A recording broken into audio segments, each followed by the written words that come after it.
Hello, everybody. Welcome back to the Enneagram in a Movie podcast, part of the Awareness to Action podcast network. I'm Mario Sikora, along with my co-hosts, TJ Dawe and TJ Ingrassia. And we're going to take a little break from our march through the subtypes that we've been doing in this season. I don't know if we call it a season or not. It's kind of arbitrary. But we're going to take a little pause from that, and we're going to talk about a little bit of a different kind of march and journey. And a little movie called The Odyssey that you might have heard about. So I just love this freaking movie, man. I mean, what a incredible movie. I've seen it twice in the past week. Really looking forward to hearing your guys' view on it. Real quick, TJ Dawe, what'd you think of the movie? Thought it was all right. Yeah. Seriously, I'm not comedically giving a muted reaction. Yeah, I thought it was good. Did not blow my mind. Really? Okay. Didn't hate it. Didn't really stay with me. I saw it. Okay, we're recording this on a Thursday. I saw it on Sunday on an IMAX screen. So I gave myself the full experience. I want to see this nice and big. Yeah. Nobody ruined the movie. Nobody was talking. Nobody was on their phone. I was open and ready, and I thought it was good. But hasn't really. Even though I knew we were recording this, it's like, okay, what comes up? Yeah. Didn't find myself like itching to see it again. Didn't find myself like hating anything. Like it was just, Okay. And Is I that how you can't feel really about explain. Christopher Nolan films in general? More often than not, I love his stuff. I'm generally a pretty big fan. Good. So Okay, it's not like I had a gripe with him or anything like that. I haven't loved every single thing he's done, but you also said you're not a big Matt Damon fan before, right? So yeah, he's one of those actors that's never really worked for me, but I don't think that was part of it. Like I didn't find myself just watching it with daggers in my eyes being like, oh God, if only they cast somebody good as Odysseus instead of him. Like he didn't seem obnoxious to me in the way that he often does. So I can't explain it. Why did this not move me the way it did you? I have no idea. Okay.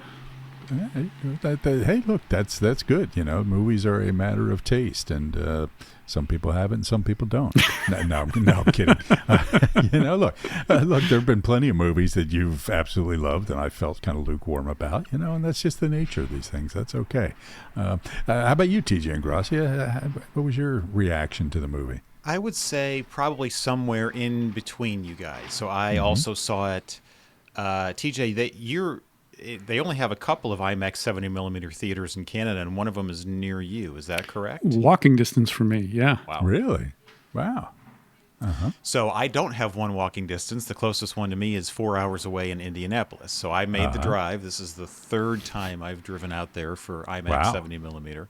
You did an Odyssey. And probably about the same distance as from Troy to Ithaca. Yeah. I didn't have 9 stops along the way, and I didn't spend 7 years on the beach with Charlize Theron, as we'll get into. If only. Yeah, they call that a trial and tribulation. Right, yeah. What a rough life. Yeah, right. Yeah. And then you got to go home to Anne Hathaway. Anyway, I love the experience of the IMAX 70mm, and as we were talking before we started, I have kind of a gripe with the marketing of IMAX, that really there's only 41 theaters in the world that can show 70mm IMAX in the format the way Nolan intended it to be. So I've preached the gospel of trying to get people to go to an actual IMAX 70mm theater. And I love the experience of it.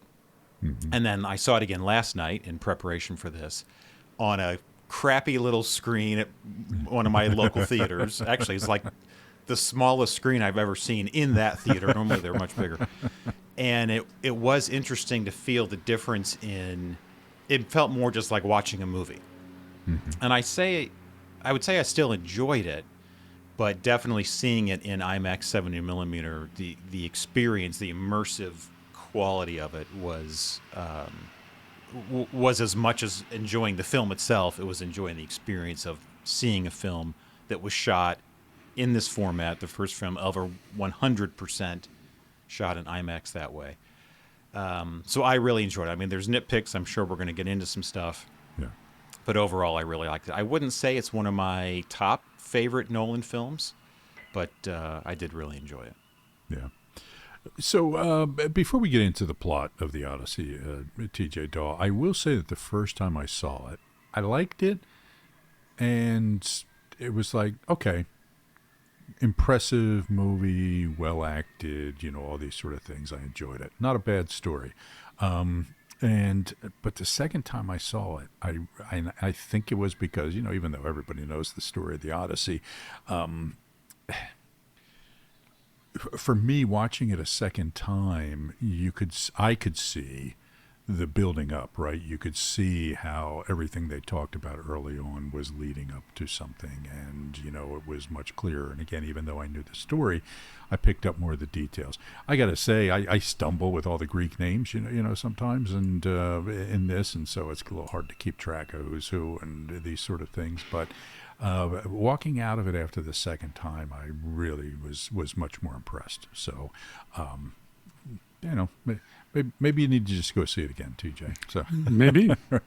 But TJ, tell us the plot of the Odyssey. Yeah, okay. So the Odyssey, written and directed by Christopher Nolan, based on the epic poem by Homer, circa 800 BCE, tells the story of Odysseus, played by Matt Damon, who's a nobleman from the island of Ithaca, who is famed for both his strength and his cunning. He has fought for 10 years in the Trojan War. His wife Penelope, played by Anne Hathaway, and his son Telemachus, played by Tom Holland, wait for his return for years, or at least wait for word of what happened to him. They have no idea. Is he alive? Is he dead? Is he on his way home? Is he stuck somewhere? They haven't heard, because these are ancient times, and it's hard to get news. He left his cell phone, the battery charger die. Yeah, it's hard to get service in certain areas of the ancient world. So there are suitors for Penelope who are taking advantage of Zeus's law, as they describe it, which requires welcome hospitality for all. They feast every night, and they secretly plot to kill Telemachus so that there's no heir to the throne.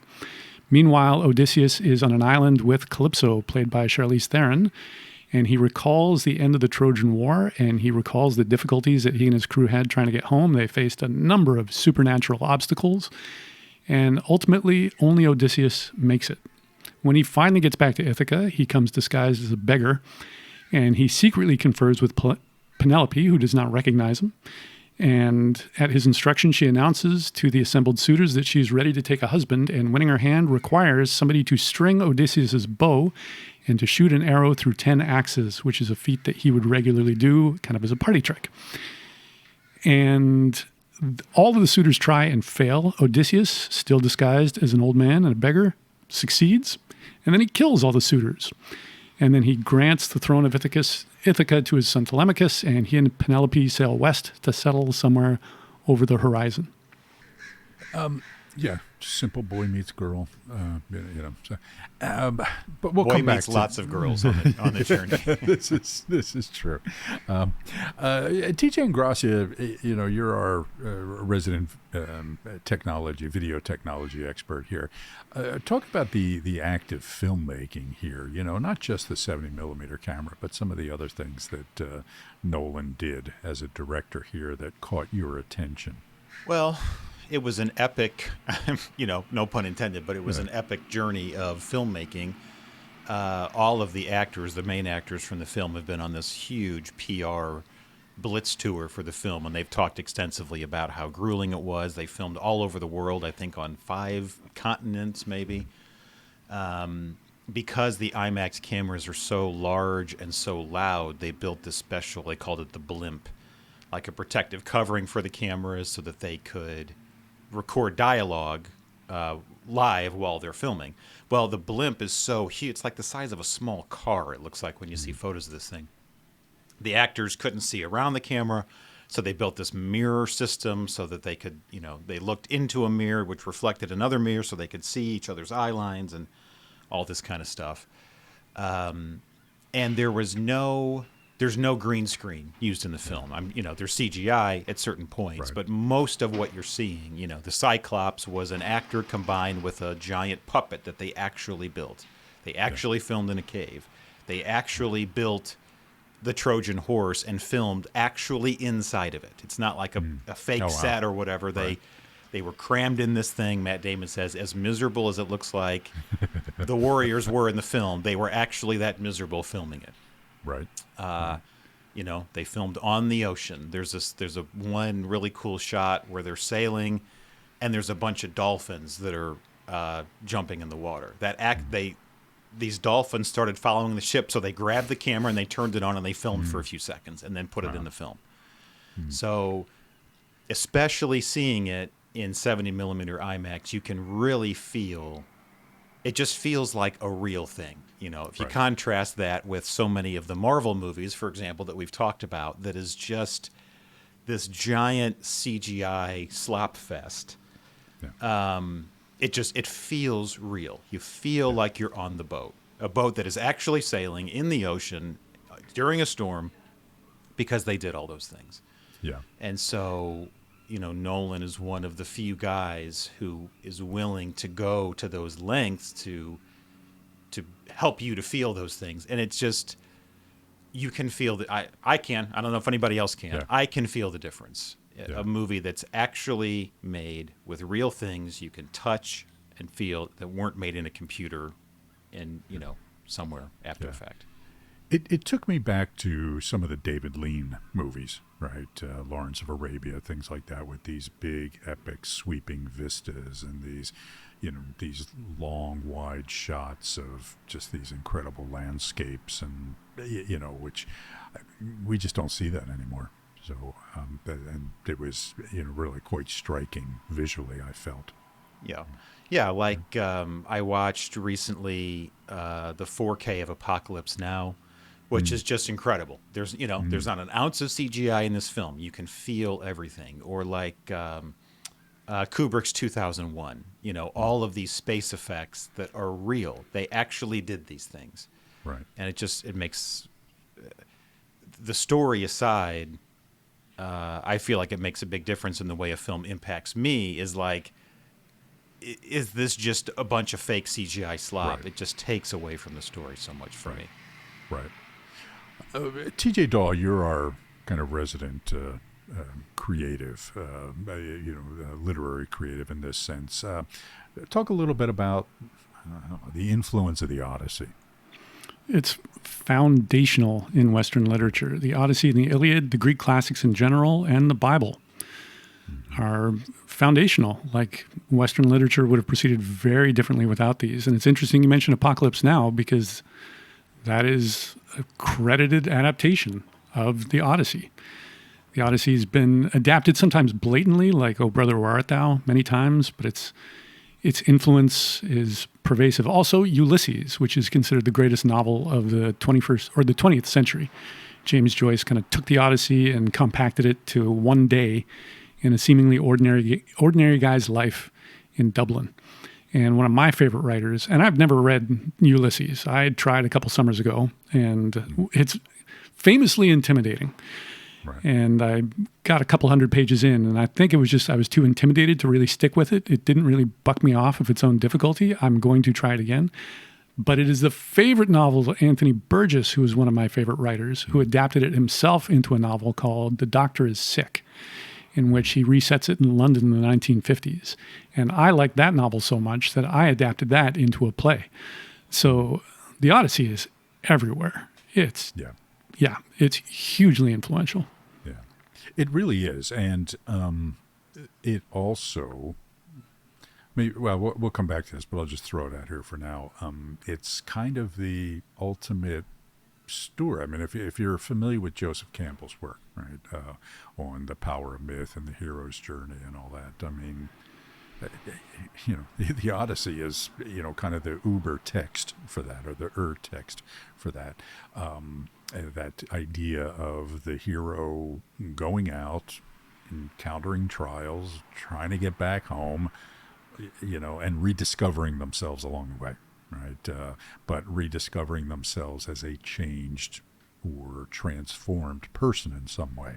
So it really is just this classic theme that just comes up over and over again. You mentioned "O Brother, Where Art Thou?" One of my favorite.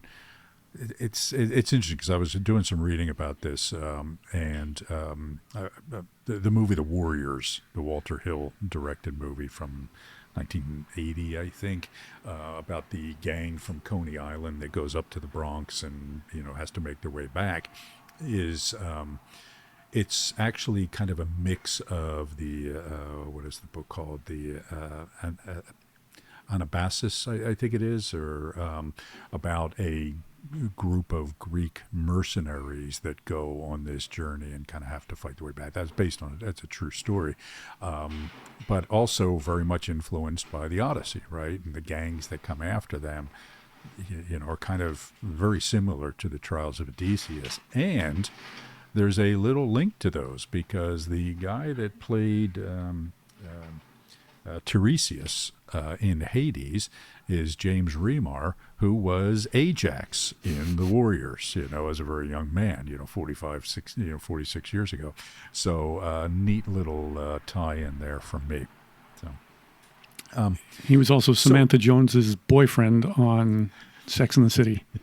Which is where I assume normal people would know him from, but I know him as Ajax in the Warriors, and the bad guy in 48 Hours as well. He was the chief villain there. So, again, Ajax was a character in the Iliad. So again, nice tie in there. So there is also a kind of a story connecting the Enneagram and the Odyssey. Mario, you're our resident expert on the Enneagram. Do you mind fleshing that out for us? I'm our resident Enneagram crank here. So, yeah. So, look, I think, that the whole premise of this podcast is that we can see Enneagram characters in movies, right? This does not mean that the actors or the directors or screenwriters know about the Enneagram, right? But they are portraying truths about human nature, right? Which the Enneagram is. And so it's not surprising that we will see the Enneagram in such a foundational work.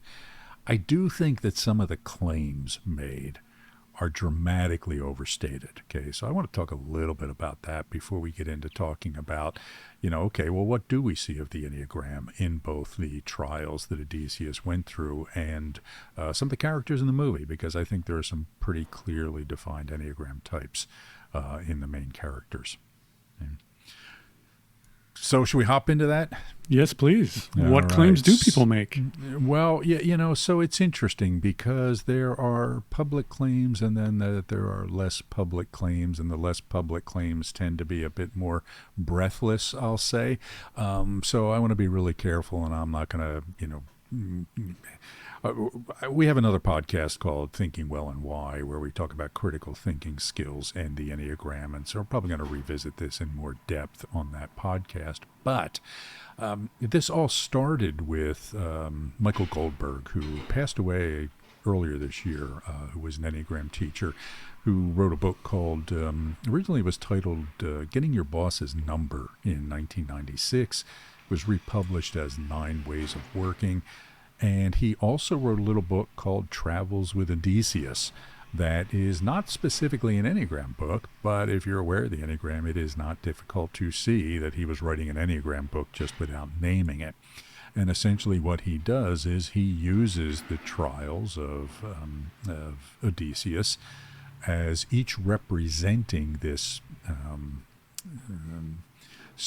an element of the Enneagram, right? And he associates them with the Enneagram numbers. And which is interesting is that the way he does it, it kind of follows the order of the Enneagram depending on how we think about it, right? So, for example, and this is something you need to know about the Odyssey too, is that it's non-linear, right? So the movie certainly was non-linear, but the book is non-linear as well, right? So there are things that are talked about that happen later in the story, and other things that are talked about later that happen earlier in the story, and so forth. So if we look at the how Odysseus encountered these things, the argument is it kind of goes from point 9 to point 8 to point 7 to point 6, etc. Okay, and Goldberg was, I think his the way he taught, so he spent some time with Oscar Ichazo in the early to mid 90s, and who Oscar Ichazo was really the creator of the Enneagram of personality. And the way that they would talk about using the Enneagram is that we needed to, in order to grow, we had to follow around the circle. Okay, so, TJ Dawe, you as a type 4, you need to kind of move toward type 3 and learn the lessons at type 3 as part of your growth, and then go to point 2, and then go to point 1, et cetera, and make your way around the circle. TJ Ingrassia, you'd start at point 1, go to point Well, point 2. 1 is the end. That's where everybody self-actualizes to, is type 1. Well, this is the thing, right? So, it all kind of, depends and, how we do this. So, the 1 would go to 9 and then to 8 and, et cetera, et cetera. And, if you read Goldberg's book, it's an interesting way of thinking about it. The Enneagram is not a rule or a law or something like that. There's not just one way of using it. That's an interesting use case. I don't find it hugely compelling, frankly, for, the way that I use it. But, if you use it, that's great. And that is the way also that Ichazo talked about it, right? That, part of the growth was moving around the circle. And so for Goldberg, this was an important insight, right? That, hey, wow, this cycle is, that Odysseus goes through, follows this circle, okay? And quite frankly, some of the comparisons are really clear, right? I mean, it's easy to see, for example, the starting point of the Lotus Eaters, which is kind of combined with Calypso in the movie, right? We don't see him with the Lotus Eaters. We see him with Calypso eating the lotus, which is a narcotic. The only thing better than being on an island with Charlize Theron, for 7 years would be, having being stoned the whole time. Yeah, exactly. So anyway, so in the movie, some of these things are combined and so forth, right? But, the idea is, okay, first the encounters the Lotus Eaters, and that represents point 9. And then point 8 is the Cyclops, and the Cyclops is angry and rageful and has univision, right? And we know about the 8, being lustful and, only, having tunnel vision sort of thing. And then the 7 is, again, this is one that's not really addressed on the, in the movie, where they go into the island of, what the heck are they called? Tolia? How you pronounce that? Let's see. Bear with me. It's the it's an E. The Olus, yeah, Aeolus.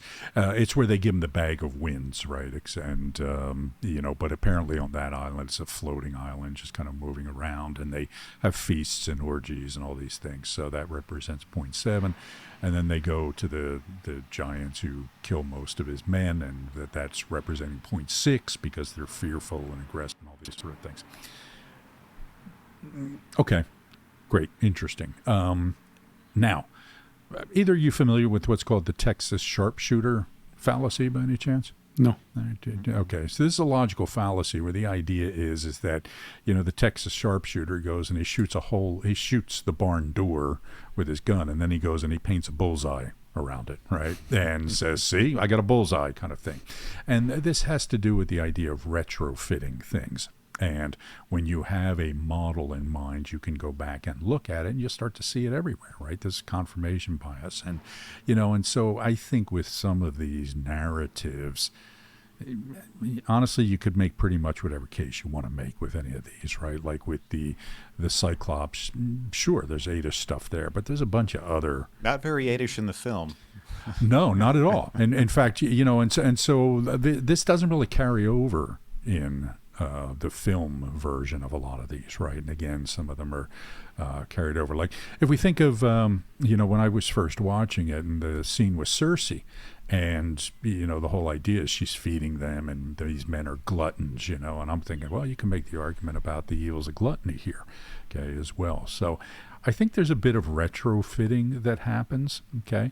Now, I don't want to diminish this as an interesting factoid, okay, that we can see these issues of human nature represented in Homer. But that does not mean that Homer knew the Enneagram, Right? What that means is the Enneagram is a model that was constructed. If we're talking about the Enneagram personality, it was constructed by Oscar Ichazo. And he was very clear about he took sources from the, traditional Western traditions, particularly Western Christian traditions mixed with other things.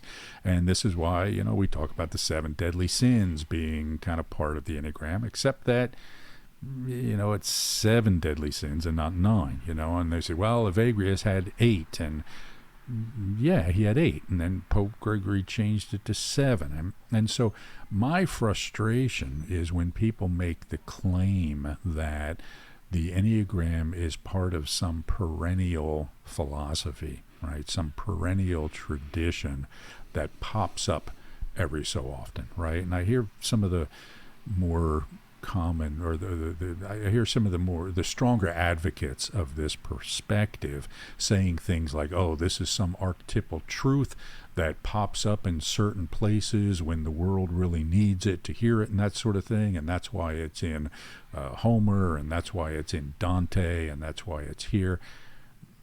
Except that it's not, right? I mean, it's not in Dante, that Dante's 9 levels of hell were different than the Enneagram. And, he focused on the 7 deadly sins and, all these sort of things. And I was having this debate with somebody one time, and they, and I said, okay, so Dante read Homer, and then Ichazo read Homer and Dante and started mapping it to the Enneagram. That's not the same as the Enneagram being this existing, eternal truth. Okay. Now the argument I got back was, well, Homer had not been translated to the Latin by the time of Dante, so Dante couldn't have read Homer. Yeah, but Virgil was familiar with Homer, and Ulysses, which is the Roman name for Odysseus, is mentioned in the Divine Comedy, right? So clearly Dante was familiar with these stories. Okay, so at best, people were taking things from the past and building off of them, which is what people kind of do. Right. So I think we have to be careful, while it's really interesting that, and the Odyssey can be a nice illustration of some of these same things we learn about in the Enneagram, it doesn't mean that Homer knew the Enneagram. So please, please, please, listeners, don't repeat that, because it's just not the case. So why do you think people want to believe that? Because people want to believe, right? I just go back to, a show that I never saw an episode of. What was the one about the aliens? David Duchovny. The X-Files. X-Files, right? I never saw an episode of it, but I do know the poster, and the poster said, a picture of a UFO, and he said, I want to believe. Okay, people want to believe, and particularly people who label themselves as spiritual but not religious, are often looking for a substitute religion, whether they're aware of it or not. And there's this huge desire in some corners of the Enneagram world to turn it into a substitute religion, right? With all these origin stories and all these whiz-bang metaphysics and all this sort of stuff, which I think, number one, undermines the credibility of the system, because these narratives fall apart with just the least amount of pressure. And, they're just far less interesting to me than using the Enneagram as a model of understanding ourselves better. So what do you think the appeal would be then for, let's say this was validated to the level that even the greatest skeptic couldn't deny it? What benefit would that have? Well, to me, it wouldn't have any benefit, right? I mean, that's an argument from authority. So maybe it is old, or antiquity. So yeah. An argument from antiquity. Oh, yeah. Did I say authority? Right. I meant antiquity. Yeah. Okay. Great. Lots of things are old. Okay, and lots of old things are useful, and lots of old things are not. Right. So the problem with an argument from antiquity is that it's irrelevant. We just have to ask ourselves, does this work? Now, again, I'm not going to say that that's not an interesting thing. And look, this whole podcast is based on, hey, isn't it interesting that we can see these characters in these movies, right? So it is interesting, and it helps shed light on things. And I do think that if we read Homer with this knowledge of personality styles, that sort of thing, it can help us understand the Enneagram better, right? But let's just be careful about the claims that we're making here. Okay, so shall we turn to Christopher Nolan's film? Okay, so I'm going to throw something out here and just kind of leading question to see what we get, because we really haven't talked about anything specific in terms of this, so we're sort of doing this live. So in much of the other episodes we specifically pick a film because it's so heavily related. If you want to learn about the transmitting 2, go watch Bull Durham, and you'll get a really good idea of what that person looks like. You want to learn what a navigating 4 looks like, go watch Boyhood. That'll give you a really good feel of that kind of person. Yeah. So watching the Odyssey, did anything jump out to you like, oh man, if you want to learn about X type, you should go watch the Odyssey? Was there anything that stood out to you that much? As far as character portrayals for me, I think the most clear, obvious Enneagram portrayal was Robert Pattinson as a navigating 3. Okay, so I think he had all the hallmarks of a unhealthy, navigating 3. I think there were some other good portrayals, and I'm not going to reveal what I think Odysseus was yet, because I'm curious to hear how you two interpreted him. So I think there was some good Enneagram-worthy portrayals to understand the types a little bit better. Certainly not to the extent of other movies we choose, because again, this movie wasn't chosen because, oh wow, it's got a great 7 in it kind of thing. I also think that if we step back and think of the Odyssey as a representation of the hero's journey, which I think, even though it's a flawed idea and there are some criticisms of Campbell's work, I do think it is a useful way of understanding the path of development and growth and maturation, right? I mean, so I think that there is huge benefit to understanding what the life of, I don't want to call it spiritual growth, but the life of personal development and insight and the development of wisdom. I think there are wonderful lessons in this, right? So, for me, that's why we use the Enneagram, right? So for me, the Enneagram, we don't just use it as something that's go, oh, look at you, you're a 4, kind of thing. The only value of the Enneagram is to help us understand the ways in which we get stuck, the ways in which we put obstacles in our own way of growth, and those obstacles take particular forms, So for me, my biggest obstacles are around my 8-ness, okay? And for, TJ Ingrassia, it's around your 1-ness, and etc. This doesn't mean I don't have obstacles to growth related to the other types as well. The 7 deadly sins, when they were created, or as they evolved, were not meant as, oh, well, you're the gluttony type and you're the sloth type. Enneagram people turned it into that, which I think to the detriment in a sense, but we've all got sloth in us. We've all got gluttony in us, and understanding how those things can separate us from the person that we want to be and the person that we want to become is an important lesson, and I think this movie captures that as well as anything, this story, I'll say. But in this movie, captures that more explicitly and directly than you'll see in most places. Just to link something you were saying to what you were saying before about people claiming that the Enneagram has an ancient provenance, my question when somebody is really invested in that idea is, okay, supposing that's true, supposing that is completely verifiable, what are you doing with that? Are you using it to tackle the big challenge of being an 8 or being a 1 or being a 4 or whatever?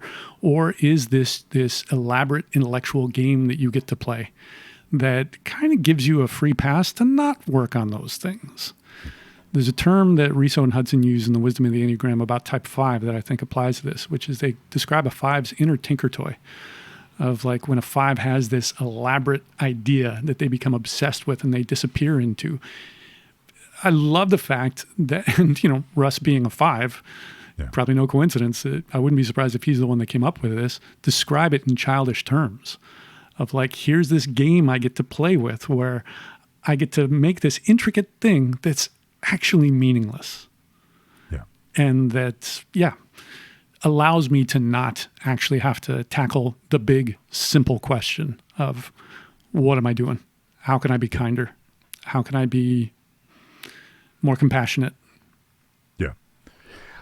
And this is, again, not to denigrate the study of the history of something, right? I mean, I think that's fascinating, right? I mean, I think it's fascinating to read of, the history of these works and all of that. But it's like with science, okay? Most scientists don't really care about the history of science. Okay? They care about the latest cutting-edge tools and techniques they can use to advance knowledge. And, there are people who study the history of science or the philosophy of science, and we need people to do that. And it's, can be useful. But we should not conflate the two, right? We should not think that because we study the history of science, we're a good scientist necessarily. All right. It's like, well, no, are you practicing the science? And the same comes with this. And it's interesting that you mentioned the 5 there, because I was reluctant to say, this is a 5 thing, right? But it does represent 0.5 because, the 5 is striving to feel detached. Okay. I don't want to deal with this stuff. And one of the strategies they use is over-reliance on striving to get excited. They get excited about the abstract. Okay. And it actually pulls them back from engagement rather than pushing them toward engagement. And again, even though it's a quote-unquote 5 thing, we all can do this, right? We can all use our fascination with the minutia of something to avoid engagement with the reality of that thing. Okay? So we really have to be careful about that. I also think, quite frankly, there's, look, one of Claudio Naranjo's criticisms of the Enneagram community, particularly in the U.S., is that there are very low barriers to entry. Okay, so anybody can kind of position themselves as an Enneagram guru and, kind of get away with it if they're, compelling enough in some way and they can find a credulous audience. But it's a way for people to kind of feel more important, quite frankly, to gussy things up with bells and whistles that, are smoke and mirrors very often, but also irrelevant when it comes right down to it. I think by and large, it terrifies us to face the big challenge that we have that the Enneagram identifies. It is so tempting to scurry into being fascinated with, there's a secret history about it that most people don't know about. Isn't this interesting? Not too many of us know. Let's get really invested in that. Yeah. But look, everybody wants to be in the know about something, right? Everybody wants to be the holder of, or the possessor of some secret or little known truth because it makes us feel cool, it makes us feel special. We're part of the inside club who really gets this, and that can be anything from, knowing all the minutiae of a band that we like or an artist or something like that. It's like we get real into it and it's our way of kind of segregating, you're not a real fan of The Cure because you don't know this or you don't know the, and just all this stuff. And it's like, oh, come on, man. Right. So, so it's tempting. Some of it can be really, really interesting. Look, I've got all these books, right? I mean, I knew where to go to find, these claims and all that sort of stuff. So I am, a little bit of a geek when it comes to the Enneagram, but you really don't hear me talking about it all that much, especially in the work I do with people. And I also think that's a pretty pertinent theme today in that I think that's exactly the appeal of QAnon or of cryptocurrency. Yes. Is it gives you a sense of purpose. It makes it seem like you are on the cutting edge. You're one of the elite who knows. And when the big day of reckoning comes, you will be on the right side of that. Yes. As opposed to, how can I be kinder? Yes. Alrighty, so I'll tell you what, let's talk about some of the characters and then we'll talk about some of the trials and, talk about Enneagram correlations to those. So, who wants to throw out a character? I already mentioned the Robert Pattinson character, I think, is a navigating 3. Anybody else want to throw out a character and stab at the type? Well, why not Odysseus himself? Okay. He's one of the major characters in this. Yeah. My guess is navigating 8. He's a strategist. He's tough. He's a leader, but he works well within a system. And the final moment with the Cyclops is he shoots an arrow at the Cyclops' eye when he doesn't have to as they're leaving. That very much seemed like 8-ish vengeance of like, we got out of here and fuck you. And then that, of course, leads to Poseidon being pissed off at him and cursing him, and it taking many, many years to get home after that. Yeah. As well as his return and his vengeance on the other suitors and his eventual awakening of conscience and mercy of like, what have we done actually as a people out there violating Zeus's law? And maybe I shouldn't just sit at home in my castle in victory for the rest of my life. Maybe it's time to atone for that. Yeah. TJ Ingrassia, your thoughts on that? I agree. That's more or less what I had. I mean, I don't know that it's I'm sure there's many other films we could say, if you want to learn about the Navigating 8, this is a much better portrayal. It felt maybe just a little muddled here or there, but I think if you have to land somewhere, that's about as good a place to land as I could come up with. Yeah, I think, so I don't think Matt Damon is an 8, right? I think he channeled 8-ness better than he has in anything else that he's done. That comes to mind. And it's also kind of a world-weary 8, right? So this is somebody who is not only, not broken, but certainly bruised by, some pretty He seems pretty broken events. at times. Yeah, right, yeah, fair enough, right? Figuratively and literally. Right. And he's, he's dealing with the consequences of his rashness and his behaviors in his younger days. And look, I went into this wanting the character not to be a navigating 8, right? Because I didn't want to sit here and say, well, of course he's a navigating 8. It's the greatest, it's the greatest action hero of all time. What else would he be, right? So I really, really wanted to be able to say, well, no, I think he was a transmitting 9, but I can't. I think he was very much an 8. And to your point about the unnecessary arrow, shot at the Cyclops. Yeah, I mean, that's just such an 8-ish freaking thing to do, I mean, it's really vengeance because he was pissed off, and it was like, it's like, pissed, how dare you kill another one of my people, and boom, and it was a rash thing for which he paid dear consequences for. Yeah. And I guess we should also say that we're talking specifically about the portrayals by these actors in this film. There's been a lot made about the differences between the film and the translations. The Emily Wilson, the recent translator, just ripped this film to shreds. She was not a big fan. And much has been made of like how, when we get to Calypso and his time with her there. Well, in the original story, he has a lot more agency in his decision to stay there. And in the film, he's much more, sort of, victim might be a strong word, but so we're talking about the film. If you want to learn about the book, go read the book. Yeah, and then say in this translation, the character seems like this, and, right? And in Christopher Nolan's interpretation of that translation of the whatever.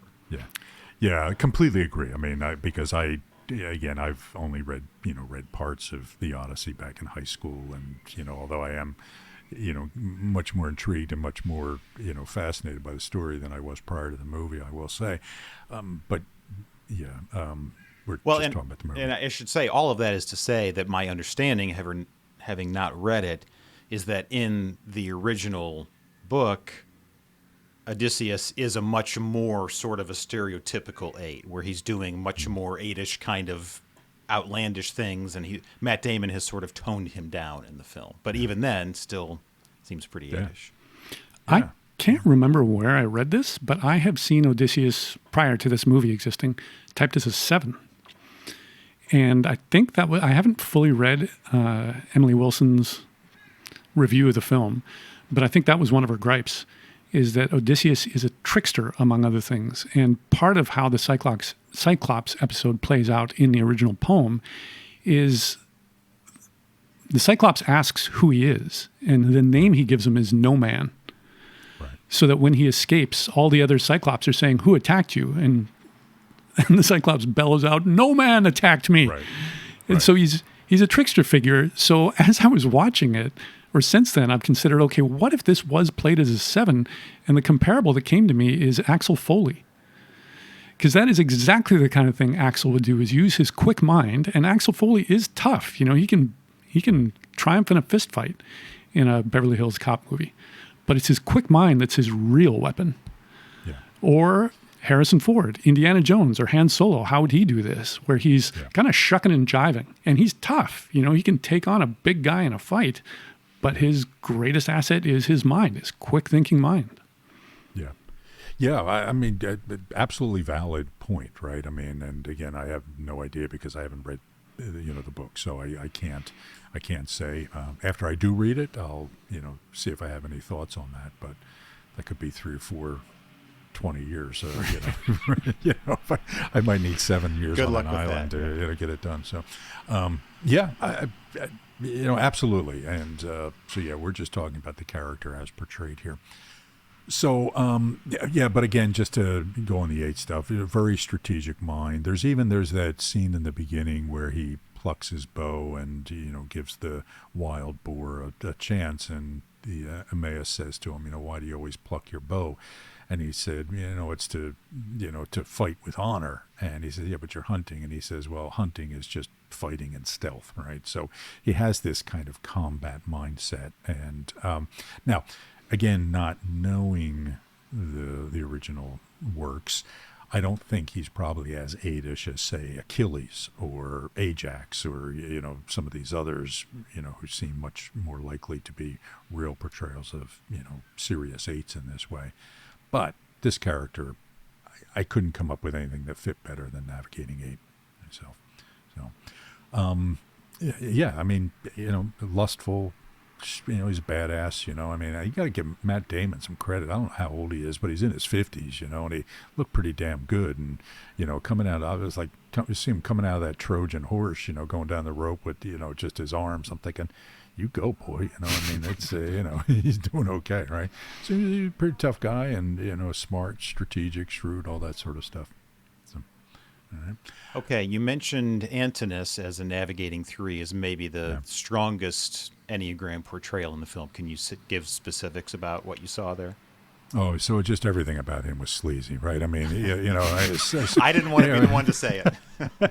And I said an unhealthy Navigating 3. Yeah. He was sleazy in an unhealthy Navigating 3 way, right? So, look, he was plotting and planning and deceptive and positioning and all these sort of things, right? I mean, everything was a reading of the situation and trying to plot it out to my advantage, building relationships strategically, giving advice to some of the other people in order to further my agenda, right? So it really was all about, and it was this ambition, right? I mean, he wanted to be king, okay? And so he was just plotting his way, and he was trying to be king, become king, just not through any real other achievement, but just kind of manipulating people and presenting an image of something. When he spoke to Penelope, it was very different than when he was, plotting to kill her son behind the scenes, right? So, just, and even though I don't know that Robert Pattinson often plays a 3, I have not seen any of those vampire movies, so I don't, You're better off for it. Yeah, I don't. So I don't know what he is, but boy, oh boy, he looks like a 3. I mean, the guy's got a 3 face, but I don't know. So for me, but again, it was a relatively small role, right? All things considered, I thought. So I don't know. Any other observations on that character? Something that you had said in our episode on Iron Man regarding Jeff Bridges' character is a 3 will stab you in the back and 8 will stab you in the front. Yeah, right. And that's Antinous all straight up and down. Except during the final battle sequence, he stabs no one because he cowers like a little bitch in the corner.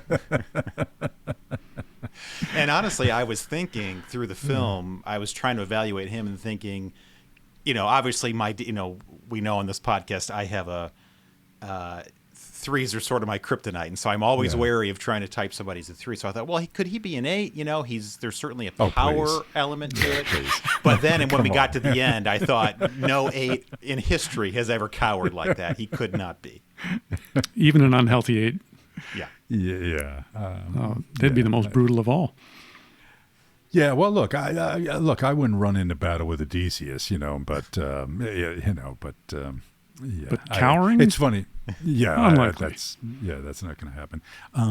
I remember one time, I was working with this organization, and the Enneagram had become pretty well established there, and the 3s and the 8s would get into these arguments over which was better, and and the basically what the 3s would say is that 8s are 3s but without any class, and the 8s would say 3s are 8s but without any balls. Right. So now I to all my dear 3 friends, and these are stereotypes and they're jokes. There's it just happens to work in this film. Yeah, well, it works in this film, yes. And again, it was a very unhealthy character, and Odysseus is kind of set up as the hero, right? So, take that for what it is.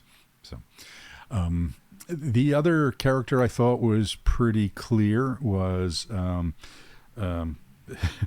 one note John Bernthal as Menelaus, a transmitting 8, right? I don't know if I've ever seen anything in which Bernthal didn't play a transmitting 8, but I like him. I like him as an actor. I always enjoy watching him. He's got great charisma, and especially in this film. Yeah. Absolutely. So you can't take your eyes off him, and but he struck me very much as a transmitting 8. So for the benefit of somebody for whom this is their first episode of our podcast, how would you describe his 8-ness? What 8 things does he do? Yeah, well, look, he owns the room. Number one, he's the king. Literally. Literally. But even if he wasn't the king, he still would have owned the room, right? When, he tells Telemachus and Mentor to come in, and to join him at the table. And he just looks at Mentor, was a big dude. I like that actor. He was in, what was his name here? Ryan Hurst. He was in Sons of Anarchy, which if you... That makes sense. Yeah, so he was the main character. What the heck is his name now? I'm drawing a blank. He's a big biker. Yeah, he's a big biker, right? He's just a big, tough guy. He's the enforcer, but with a heart of gold kind of thing as well, right? And he's sort of the same thing in this movie to a little bit of a lesser extent. But, just the way Bernthal looks at him and says, not you, and looks at Telemachus and says, you, sit. Yeah, he just owns whatever space he's in, right? And whereas Odysseus could, literally just fade into the background, right? He could look like, he could pretend to be a beggar, he could pretend to be a nobody and blend into the room, which is a gift that the navigating 8 has. You're not seeing that with Menelaus, right? The Bernthal is never going to blend into a room in any sort of way, right? As a frail old man. Yeah, as a frail old man, come on, man. And again, it's the difference between, Sonny Corleone and, Vito, right? It's, this is the classic thing. The transmitting 8 is patent, okay? It's just, they're just big energy people, and they don't blend. So Bane doesn't exactly blend in. Yeah, Bane, another great example, right? It's like, yeah, Bane's in the room, No missing that. Yeah, exactly, right? You just feel it, So, yeah. So it's interesting because with, again, the distinction between these two, with the navigating 8 can either make you feel their entrance into the room or make you not feel it, right? Make you not notice it. They have this ability to go, either way, whereas the transmitting 8, they just don't have it in them to quietly all gas, no into break. a room. Yeah, it is, which is their gift. It's the transmitting 8s that make shit happen, and get things done. So there's a lot to be said for that. Yeah. Let's see. So we covered those. Telemachus. Any thoughts on Telemachus's type? Navigating 6 is my guess. Very similar to his portrayal of Spider-Man. So he's anxious, he's reactive, he's loyal, he's questioning, he's eager. He's a little too eager at the gate, but then is able to pull back and receive the wisdom that he needs and act judiciously when he gets advice from an authority that he trusts. Mm-hmm. Yeah, go ahead, TJ. Yeah, I was going to say I agree. I got kind of a very navigating six vibe from the entire Ithaca household, because there's sort of this vibe of we're trying to navigate the suitors, we're trying to navigate our family dynamic, but there's threats, we're trying to mitigate that. How do we relate to each other? How do we protect each other? And so, I guess we'll talk about what we think Penelope is, but yeah, I agree. Yeah. I had the hardest time. This was my biggest nitpick of the film, was casting Tom Holland as Telemachus, because he's a 30-year-old man playing a 20-year-old man who acts like and has all the swagger of a 12-year-old boy. Penelope, that was one of my favorite parts of the film, was Penelope just absolutely bitch slapping him a couple different times, putting him in his place. And I just feel like Tom Holland was miscast. He's too old for this role. I'm a little nervous for him as an actor. Like, dude, you're going to have to start playing men at some point and stop playing little boys. I just feel like it would have been better to have somebody younger play this role. Yeah. You do wonder if he's going to kind of go the way of a Tobey Maguire or Michael Cera. Sarah, thank you, Sarah, yeah. Or, a Ralph Macchio, of just, okay, I don't buy you as a grown-up, right? So, because I like Tom Holland. I think he's good in certain things. I think he was, I would agree with you on, what you say there, but I thought he was okay. I mean, there was he was fine in the film. I thought he did a fine job. He's just in the wrong spot as far as I'm concerned. Yeah. And he is pretty baby-faced. Yeah. Yeah, he's a 30-year-old guy that can play a 20-year-old guy, I think, believably, because he looks like a little boy. So, and I do wonder how tall he is. I was curious because I think, Zendaya, who I think he's still involved with in They're married. Real life. Oh, they are married now. Mm-hmm. Okay, yeah. So she's pretty tall, actually. She's like 5'10", 5'11", something like that, which you wouldn't guess until you see her standing next to people like Matt Damon or Tom Holland, and she kind of, is at least as tall, if not taller. I think he's 5'7", give or take. Yeah. So that's, and for the listeners, just comparison, I'm 6'2", and I'm the shortest of the three of us. So, so 5'7" is, to us, relatively short. So, other thoughts on Telemachus? Yeah. I would just agree. I thought navigating six, and I was asking myself how much of this is the character versus how much of this is just Tom Holland's sixness oozing through. But I don't think you can really separate the affect from the character in the movie. And so the affect was, not a Woody Allen-ish six-ish, but a normal person type six in that kind of situation. And I do think, some of his, one of the things you'll see in sixes is they get these moments of boldness, right? So they have this anxiety, and then they kind of, psych themselves up and jump into action, and can, be very action oriented in some ways. But you'll see a lot of the back and forth that goes on, like we did with Telemachus. A director once told me that 90% of good directing is casting. And I can picture that if that's not the way Christopher Nolan wanted Telemachus to come on stage, he wouldn't have cast Tom Holland. Yeah. Because with some actors, you really don't have to direct them very much if you've cast right to get the performance that you want. It's like they're like that anyway. Yeah. That might have even been, and this is something I do, and I recommend, this is I think one of the greatest uses of the Enneagram is for any writer, is when you're writing to cast the role with an actor who usually plays that type. Yeah. And then just to see how good of a fit is this? Can I picture this actor saying these lines? Can I picture them doing this in a given scene? How would they react, even if it's a nonverbal reaction? Yeah. Yeah, you don't see a young Russell Crowe playing Telemachus, right? I mean, just, much more likely to be Odysseus. So, so agreed. And I'll tell you, one of the things I've been noticing too, I know this is obvious, but I've been coming to appreciate it more and more about just not only an actor's personality, but just the way they look, right? I mean, the human brain seeks patterns, right? It seeks to, it wants to see something and put it into a category that it's familiar with and that sort of thing. And so that's why you see actors who get typecast over and over again because of the way they look, I mean, it's just, if I say Jack Warden to you, okay, I'm casting a movie and I need a Jack Warden-like character, right? Well, yeah, boom, you know what I'm talking about, right?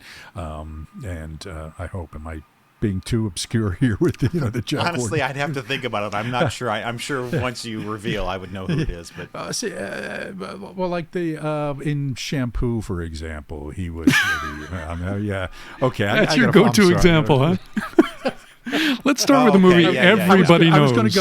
I was going to go with The Verdict, and I'm thinking, oh boy, so. That guy. Okay. Again, honestly, not a given everybody would know The Verdict either. I know him best from While You Were Sleeping. Okay. Which is one of my all-time favorite rom-coms. Oh man, I am so freaking old. Oh my God. All right. Yeah. So anyway, people get cast on the way they look. There's some actors who don't, right? There are some actors who can transcend these sort of things. A Robert De Niro, for example, because he's got such a kind of everyman look in a way, right? That he can go different ways. But yeah, most actors are cast by the way they look also. Okay, so speaking of being cast for what you look like, let's talk about Calypso. Yeah. Okay. Yeah, okay. Thoughts on Calypso's Enneagram type? Seemed pretty. I mean, it's a very small role, only a few lines, so this is probably a stretch. Yeah. But at least the vibe felt like a much more. If you took Misery, but you made it someone that you wanted, but you took away the sledgehammer. You replaced the sledgehammer with a lotus flower, and someone you wanted to stay entrapped by. And one of the most beautiful women who's ever lived. Yeah. So I got some kind of a 2-ish vibe there. Yeah. TJ Dawe? Completely agree. Yeah. In that, she's very much like, I know what's best for you. This is what you need. And I will heal you and subtly keep you with me. Yeah.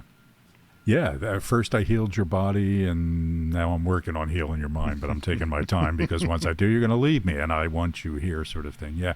And, the story of Calypso too, when we, talk about the episodes being sort of Enneagram type based, Calypso is, usually used to represent the two-ness. Okay. Yeah, I would agree. And I'd say probably transmitting, although she wasn't obviously transmitting here. But come on, man, it's Charlize Theron. Of course she's transmitting, So, yeah, I'd say that's pretty straight up call. It would be hard for Charlize Theron not to transmit. Yeah. She's just got that vibe. Yeah. Yeah. Have we ever talked about Atomic Blonde? Have you guys seen that film? No. I did see it. We haven't talked about it. Oh, man, she absolutely kicks ass in that movie. It's one of my all-time favorites. She's so good. I'll tell you that the first time I ever saw her was an old movie that had Paul Mazursky in it. I don't know if he directed it or not, but Paul Mazursky and I think David Spade, Jeff Daniels, 2 Days in the Valley, I think, might have been her first role, but that's a movie like from the 80s. No, mid-90s. Like it was mid-90s, was it? Okay. When it came out, it was likened to Pulp Fiction. That's right. It was in the Tarantino era. You're right. Thank you. Yeah. So that was only 30 plus years ago, right? So she's holding up. So she's, like Matt Damon, so they're both doing pretty well. All right. So who else are we going to talk? Samantha Morton, Cersei. Thoughts on Cersei's type? 5 would be my guess. Mm-hmm. Yeah. Kind of obscure, master of the arcane arts, bizarre, creepy. Yeah. Unhealthy 5, we'll say. Yes, well, yeah, absolutely. She turns people into pigs. Yeah, so there's some psychological issues going on there. So with no regrets. I would agree 5. And again, that character is used as the example of the 5 in the Goldberg book, that she's the sorceress who uses her potions and secrets to influence the world. So let's see, who else do we have? And I think Samantha Morton was fantastic in this. Again, a small role, but I thought she was really, really good. And I love the throwaway line about having turned her sister into a bird, and she just said, "Yeah, we get better. We get along better that way." It's just it's like, wow. Which sounds like someone in Five might say. Actually. Yeah, it's like she just wouldn't stop talking, so I turned her into a bird, right? So. And Odysseus has to outsmart her. That's how he overcomes her, not through force. Yes. Using his mind. Right. Let's see. Well, why don't we? Well, let's get to Penelope. Thoughts on Penelope? Navigating 3 is my guess. She plays her role very well, and they mention it so briefly, but this is a major element in the novel itself, or the poem. Undoing her weaving every night. She's weaving this burial shroud for her father, and she claims that I'm not ready to accept a new husband until I've finished weaving this thing. So she's weaving all day, and at night she comes up and undoes her weaving from the day before. So it's very strategic. Yeah. TJ Ingrassia, thoughts? Yeah, I could see that. I mean, earlier I talked about sort of getting a 6-ish vibe from the whole Ithaca household, so I think there might be some stuff there. Something on the inner triangle, I think, makes sense. Yeah. I honestly, I didn't have a strong read. It was well acted. I think Anne Hathaway did an excellent job with it. I don't think it had the role really had the space to kind of demonstrate a distinct personality, at least not for me. So I really don't have a perspective on that. I also struggled with the John Leguizamo character. Emmaus? Emmaus, yes. I really liked him in this, right? I mean, I thought it was a really interesting piece of casting because that's not a classic John Leguizamo role, and I thought he was really good at it. But I don't know, thoughts on his type? Not really. Yeah. So. Yeah, not enough meat on the bone. Exactly. Let's see, who else do we have here? You mentioned Athena in your list. Did you get any kind of vibe from Zendaya there? Well, it's interesting to me. So Zendaya, we've talked about before when we've talked about Spider-Man, and in the Spider-Man movie, she's got a kind of 5-ish feel to her, and she was playing the goddess of wisdom here, right? So I was kind of leaning toward 5, but again, there wasn't a whole lot going on. Although I found her to be,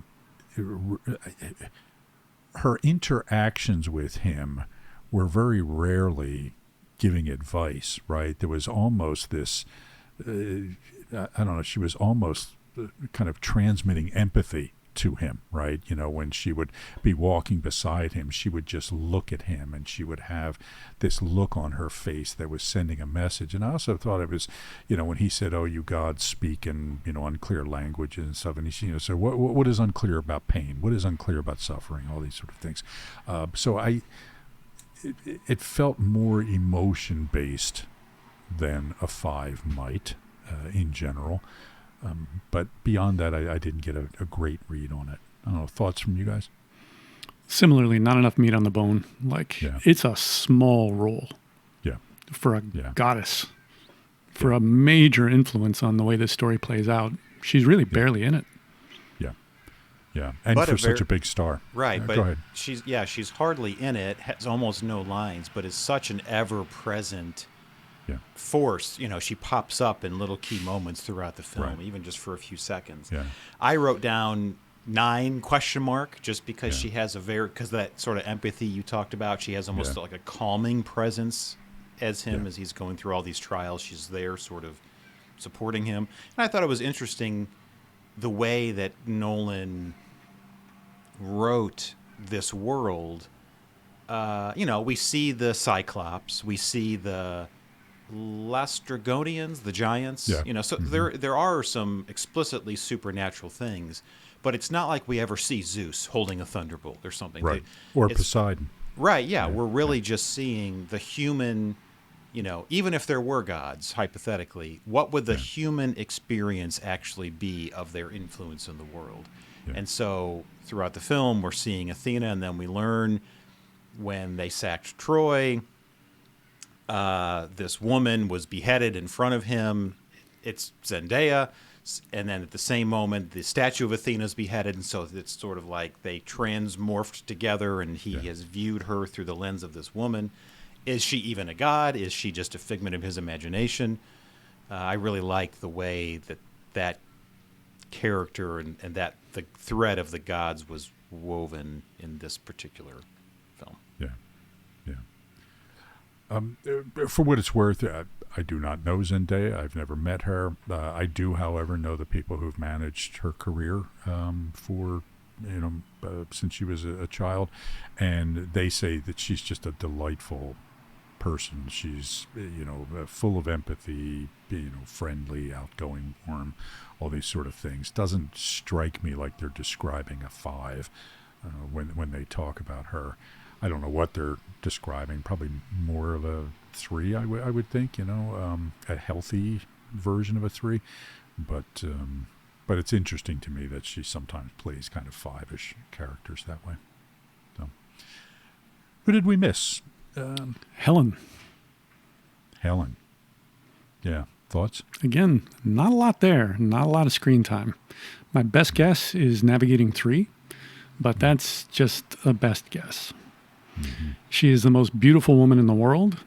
Yeah. She knows it, but she doesn't lay it out like a transmitter. Now, we meet her post-war, and she's got a big scar on half of her face, so she might be chastened, and maybe that's why she's not acting like that anymore, but seems perfectly capable of being the figurehead. Yeah. Thoughts, TJ Ingrassia? I didn't pick up anything. Yeah. Yeah. I did think, on another note, because I'm sure our listeners are aware that there has been, among some bubble-headed corners of the internet, some complaints about some of the casting here, particularly the casting of Lupita Nyong'o as Helen. Number one, no gripe could be more stupid than that one, and quite frankly racist and sexist. So if you're complaining about that, you are a moron, and I encourage you to get a bigger life. And I don't hear anybody complaining about Travis Scott being cast as the Bard, for example, or Matt Damon, who is clearly not Greek, being cast as Odysseus. Or John Leguizamo, a Colombian. Not a lot of Colombians in ancient Greece. Right. So, Elon and the rest just shut the fuck up, okay? And go ahead. No, let me just make one comment on her. I think when she played because she played the two sisters, and I think the rage that she showed when she killed was it Agamemnon, yeah. That was a stunning moment of acting, I just thought, and so I don't know why Christopher Nolan cast her, but I don't know many actresses who could have captured that moment in the way that actress did. So and that whole scene takes like 5 seconds. I mean, it's literally just a quick moment. Exactly right. So that was, for me, a brilliant piece of casting, because again, I don't know any other actress who could have done that way. So yeah. Along with those casting complaints on the internet, I thought Elliot Page was great in this film. Oh yeah. The scene when they go to Hades and Sinan is telling the story and sort of confronting Odysseus about lying to him. I thought that was my favorite scene of the film. The Hades portion. I just thought that performance was really, really good. Not that long. Elliot Page is not playing Achilles. The internet can go fuck itself. Yeah. And Elliot Page. I mean, look, I don't even know where to start with that one, right? I mean, it's like Elliot Page's sexuality or sex had nothing to do. I mean, it just was not part of it, right? I mean, it was just the character. So I agree. A few things more stupid than that completely. Also, if you have a problem with a character changing gender, you know nothing about Greek mythology. Yeah, right. Yeah, yeah. Yeah. Or having unconventional sexuality. Yeah, for sure. Yeah. In fact, never mind. So, look, I was going to say back in my youth, no, never mind. I'm not going to say it now. I'll say it off air. Back in the ancient times. Yeah, back in the ancient times. Back in the days of shampoo. Right. Yeah. Back when Jack Warden was really at his peak. When everybody knew who he was. Even then, we'll all be forgotten too someday. So it comes for all of us. Even then, nobody knew what he was a that guy, So anyway, all right. So let's see. And I didn't get a real strong feed on Sinan's personality type either, but a wonderfully acted role. So. Just a real quick call out to Bill Irwin as the Cyclops. As a parent of children, I always think of Bill Irwin from Sesame Street. Who played the clown, and just a wonderful, wonderful performer, and very unrecognizable as the Cyclops. I knew that it was him, so I could actually discern in his face of like, really? That's Bill Irwin. Yeah, interesting. Yeah, and just I didn't know until after. A meaningless point of trivia, a friend of mine who I've worked with co-taught with him and was roommates with him and said he is the nicest guy. Yeah. Just a brilliant performer and incredibly generous. And famed as a physical actor, although you'll occasionally see him in a movie like Rachel Getting Married where he just plays a guy and has nothing physical to do and is completely believable and wonderful. So let's talk briefly about some of the ordeals and the Enneagram correlations to those. So again, beyond just being, a giant man-eating monster, there wasn't much 8-ish about the Cyclops in this movie, but again, in the book, it seems to be more clear. I think that scene actually worked to bring out Odysseus's 8-ness better than it did the Cyclops's, to your point, TJ. And I actually started watching that thinking, I'm wondering how much each of these things bring out the different Enneagram elements in Odysseus as he goes through those, right? And that would be a interesting way to think about it. But again, for me, that's usually associated with the point. Obviously, you can make a correlation between the lotus eaters, and eating the lotus, which makes us forget. And point 9 does represent self-forgetting. I think I always screw this name. The giants that smashed the ships. What were they called again? The Aeolians. Lastrygonians or Lastrygonians. Was that them, and who was the ones that were not in the movie that were at point, usually associated with point 1 here? Let me just real quick look at.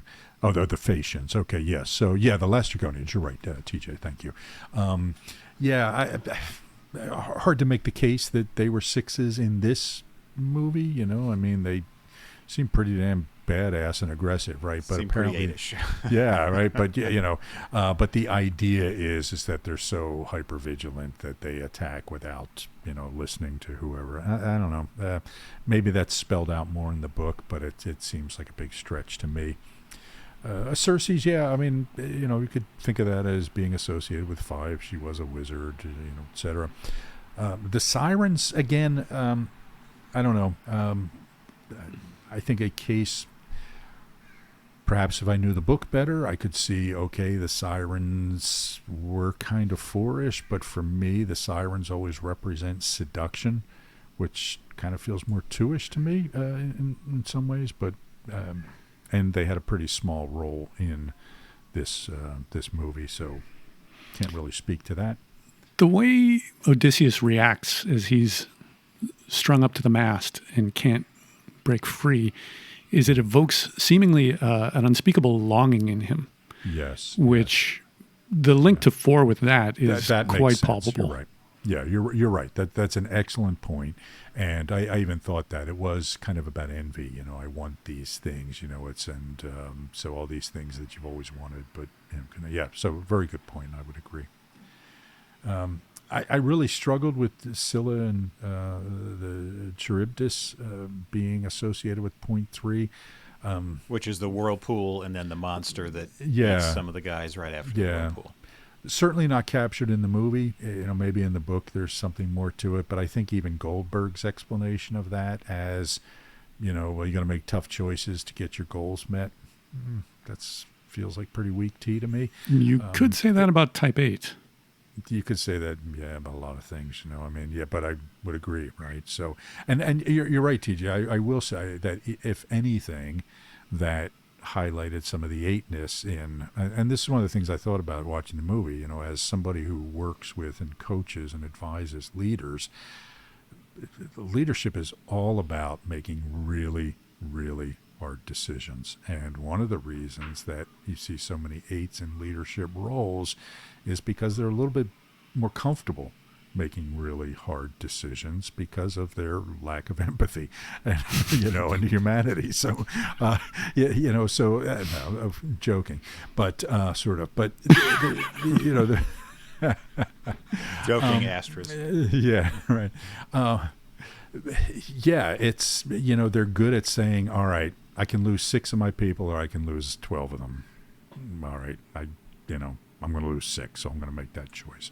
And the others, struggle with that choice. So let's see, who else do we have? Yeah, Calypso, we talked about, absolutely.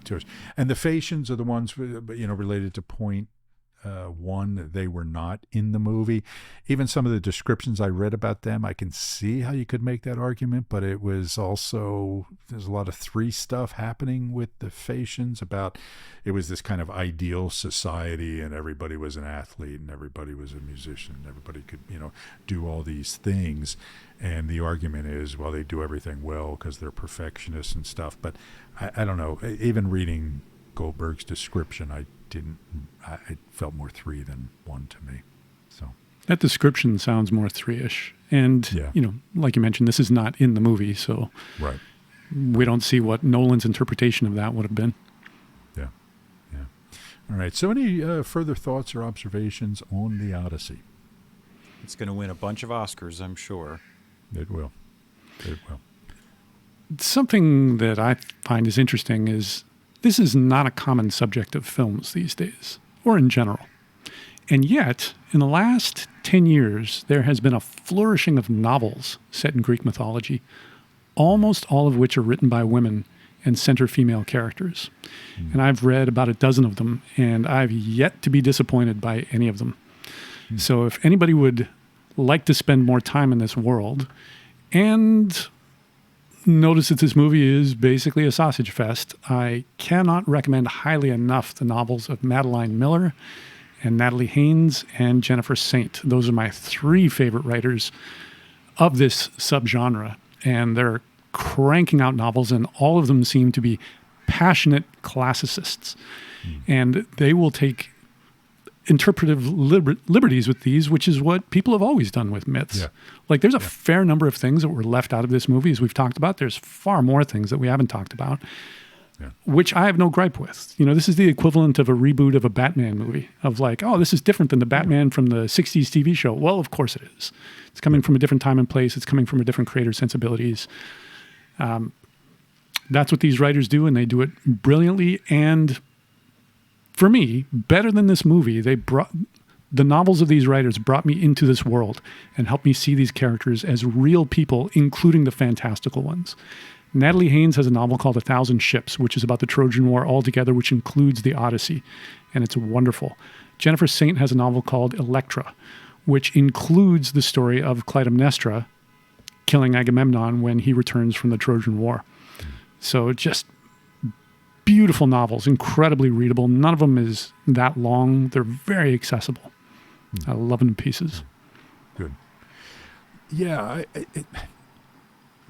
to this point about taking liberties, quote unquote, with the source text, this is what great literature is capable of, right? I mean, the timeless stories, the great literature can be repurposed for our own times. And the story holds up because it's capturing something immutable about human nature and the human condition. Okay, so we should be able to take a great piece of art and reimagine it or reposition it to a different time. And if it's a truly great piece of art, it's going to hold up, right? You're going to get the same messages, that sort of thing. So those are good recommendations. Thank you. What I really don't envision happening is this movie is fabulously successful. What I don't picture is Christopher Nolan or anybody else making a movie out of the Iliad. Yeah.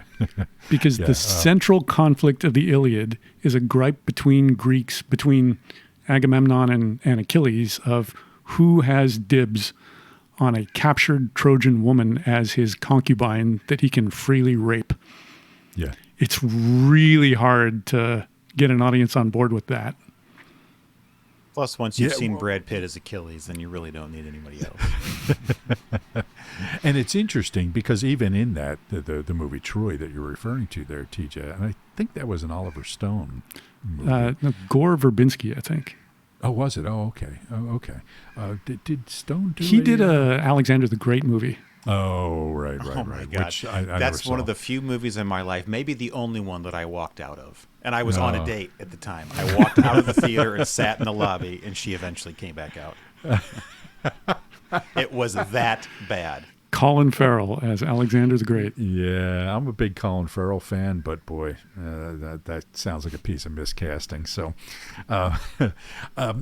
so Troy, even in the in that telling of the story, she's not kidnapped like she is in the original story, right? I mean, she kind of falls in love with Paris, and they kind of go off together.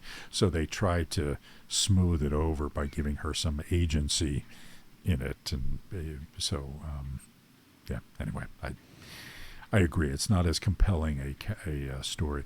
I also think that, from what I understand again about the Iliad, is that there is a lot more direct involvement of the gods in the Iliad. I mean, Achilles is a god, and some of the others, and they're actually on the battlefield, and some more involved. And again, I for me, that's not as compelling as the Odyssey, which the gods have an influence, but it's kind of in the background.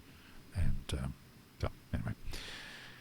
All right, so I think that's all. So our podcast wasn't quite as long as the movie here, but but we did cover a lot of ground. So look, I clearly I'm a bigger fan of the movie than the two TJs, but I highly recommend it. I do think, for me, I will say also, when we went to see it the first time, I had my wife and my 4 sons with me, and I had to take out a small loan to pay for the tickets and the popcorn and all that sort of stuff, but it was nice for me to see my sons seeing the story, right? And they're getting to the age now where some of them, my oldest is 23, my youngest 17, but they're having this growing appreciation of film and these kind of classic stories. So it was nice for me to see them absorbing this and tying the pieces together of the themes of the Odyssey that just keep popping up over and over again.